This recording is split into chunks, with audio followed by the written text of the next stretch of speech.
सगळे याचा एक प्रूफ हवा होता। सो काल दुपारी 3 वाजता एका फिमेल डॉगला त्याने हाताने उचलून शेड मध्ये नेला आणि शेडचा दरवाजा लावून घेतला। आमच्या एरियातून अजून एक कुत्री मिसिंग आहे आणि आम्हाला डेफिनेटली माहिती आहे की तिला सुद्धा ह्यानेच गायब केलेली। आपल्याला जनावरांच्या स्पीशीज सुद्धा कमी पडतात का लैंगिक संबंध प्रस्थापित करण्यासाठी?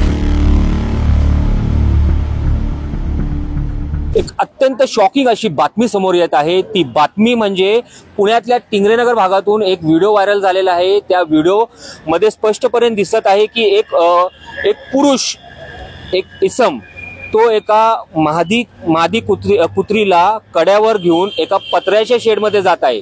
तिथले जे उपस्थित नागरिक आहे ज्यांनी हे सगळं बघितलं आहे त्यांचं असं म्हणणं आहे की त्यांनी त्या कुत्रीला सेक्शुअली असॉल्ट केलेलं आहे, तिच्यावर त्यांनी लैंगिक अत्याचार केलेला आहे आणि हे कृत्य त्यांनी पहिल्यांदा नाही तर ह्याच्या अगोदरही बऱ्याच वेळा त्यांनी हे केलेलं आहे। या संदर्भात आपल्या बरोबर बोलण्यासाठी ॲनिमल रेस्क्यू फाउंडेशनची आणि जे नागरिकांनी हे सगळं होताना पाहिलेलं आहे ते लोक आहेत, आपण त्यांच्याशी जाणून घेऊयात काय प्रकरण आहे। ताई, एक व्हिडिओ व्हायरल झालेला आहे, तुम्ही ते व्हिडिओ काढलेला आहे, तिथं कुत्रीवर तुमचं म्हणणं आहे की लैंगिक अत्याचार होत आहे, काय सांगाल याबद्दल?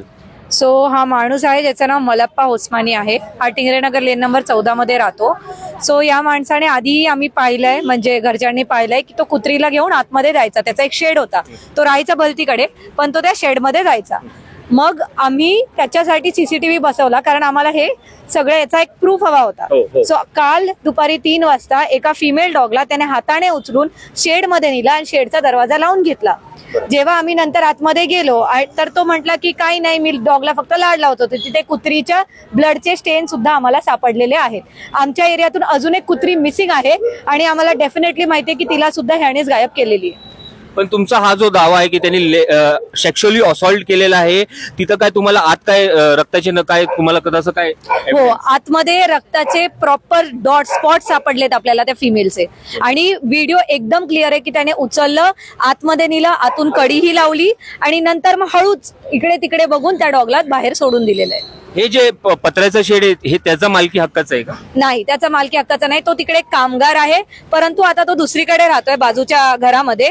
तिकडे फक्त ते शेड तसंच होतं, त्यांनी उठवलं नव्हतं म्हणून तो तिथे जाऊन फक्त आराम करायचा। आणि हे कृत्य त्यांनी पहिल्यांदा केले कसं आहे काय? नाही, हे कृत्य पहिल्यांदा केलेलं नाहीये। अजून एक फिमेल होती व्हाईट कलरची जिच्यावरती आधी केलंय, तो टॉवेल वरतीच आतमध्ये जायचा आणि हे आधी आम्ही बघितलंय, पण आमच्याकडे प्रूफ नव्हता म्हणून आता आम्ही सीसीटीव्ही बनवून एक प्रूफ घेतलाय त्या गोष्टीचा।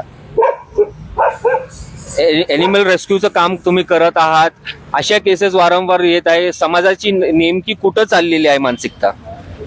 ह्याच्यात माणसांची जी विकृती झालेली आहे सध्याला, असं झालेलं आहे की भरपूर गोष्टी आम्हाला फर्स्ट टाइम हे पुण्यामध्ये घडतंय। आम्ही ॲज अ NGO रेस्क्यू करतो, भरपूर गोष्टी बघतो, ऍक्सिडेंट केसेस बघतो, पण आजकाल टिंगरेनगर, विमाननगर बोला, विश्रांतवाडी बोला, ह्या सगळ्या परिसरात ह्या गोष्टी ज्या वाढतायत या कुठे ना कुठेतरी थांबणं ही आमची जबाबदारी असं आम्ही समजून सगळ्यांवर केस करायचा प्रयत्न करतोय। तुम्ही दावा करत आहात की ती एकच कुत्रीवर त्यांनी हे प्रकार नाही केले, वारंवार तो दुसऱ्या कुत्र्यांवरही करत, काय सांगाल यामध्ये?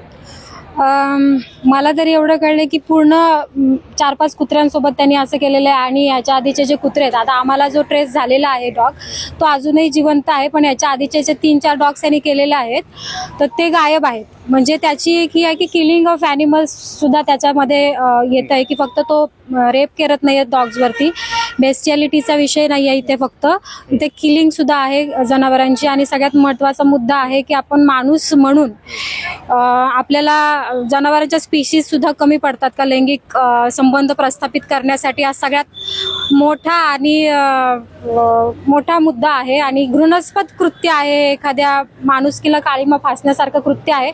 आणि सगळ्यात महत्त्वाची गोष्ट ही आहे की ह्या सर्व कृत्यांमुळे किंवा अशा सर्व लोकांमुळे सामाजिक व्यवस्था जी आहे ती फार मेटाकुटीला आलेली, ती ढासळत चाललेली आहे आणि ह्याला कुठेतरी आळा बसणं गरजेचं आहे। कारण आम्ही सगळे लोक आहोत, एवढ्या रात्री बेरात्री येतो, पोलीस स्टेशनमध्ये येतो, पोलीस आम्हाला अशा केसेसमध्ये एंटरटेन करत नाही, ही सुद्धा शोकांतिका आहे।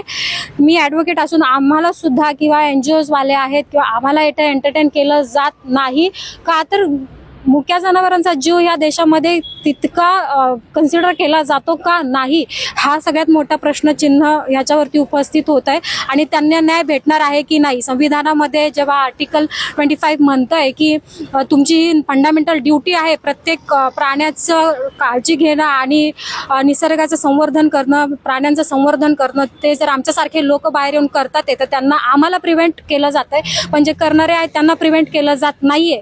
तर माझी सर्वच लोक जे बघतात हे व्हिडिओज, तुमचं न्यूज, त्यांना माझी कळकळीची विनंती आहे की त्या सर्वांनी अशा ज्या घटना आहेत त्यांच्यासाठी प्रकर्षाने आणि कॉन्फिडेंटली बाहेर येऊन ह्याच्या विरुद्ध आवाज उचला आणि सरकारपर्यंत मी तर म्हणेल की या सगळ्या गोष्टींसाठी आणि बाहेर निघावा आणि यासाठी कडक कायदा व्हावेत अशी माझी विनंती आहे.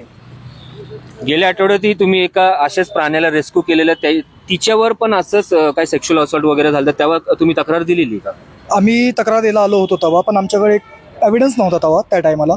त्याच्यानंतर आम्ही त्या माणसाला शोधलं, त्याला बोलून घेतलं, त्या पोलिसवाल्यांनी त्याच्याशी संपर्क साधला. त्यानं पण कबूल नाही केलं की मी केले, पण आम्ही त्याला 2-3दा धरलेलं आहे तिथं. तो रात्री 1:30 ते 2 वाजता येतो आणि तो सेम इन्सिडेंट करतो आणि तो थोड्या वेळाने निघून जातो आणि त्याचा काही संबंध नाही तिथे यायचा. का तक्रार का नाही झाली? आमच्याकडे ठोस पुरावा नव्हता म्हणून त्याची तक्रार नाही झालेली. काहीतरी झालं असेल. आपल्याला एनसी वगैरे भेटली, त्याच्यासाठी एनसी वगैरे पोलिसांनी सहकार्य आता ह्या केसमध्ये नक्की तुम्ही काय लिगल ऍक्शन काय घेणार आहे, कसं बघताय पुढे? जसं की आता सध्याला आमच्याकडे काही ठोस पुरावे नाही आहेत. जसं की तो फक्त शेडमध्ये घेऊन जाते. आपल्याकडे तुमच्याकडे प्रत्यक्षदर्शी आहेत ना? हो, दृश्य आहेत, पण ते ऍज अ पुरावे मानल्या नाही जाणार. याच्यामुळे केस नाही होणार, FIR नाही होणार. म्हणजे काय तक्रारी? तक्रार सध्याला ऍप्लिकेशन केलेलं आहे आम्ही. ऍप्लिकेशन मध्ये आम्ही रिक्वेस्ट केलेली आहे पोलिसांना की ते असा माणूस आहे, माणसाचा फोटो पण व्हायरल झालेला आहे, त्याचा मोबाईल नंबर पण भेटलेला आहे. इवन तो दिहाडीचं काम करतो इथं विश्रांतवाडी चौकात. तर आम्हाला अशीच एक विनंती आहे की त्याला लवकरात लवकर पकडून काहीतरी कारवाई व्हायला हवी.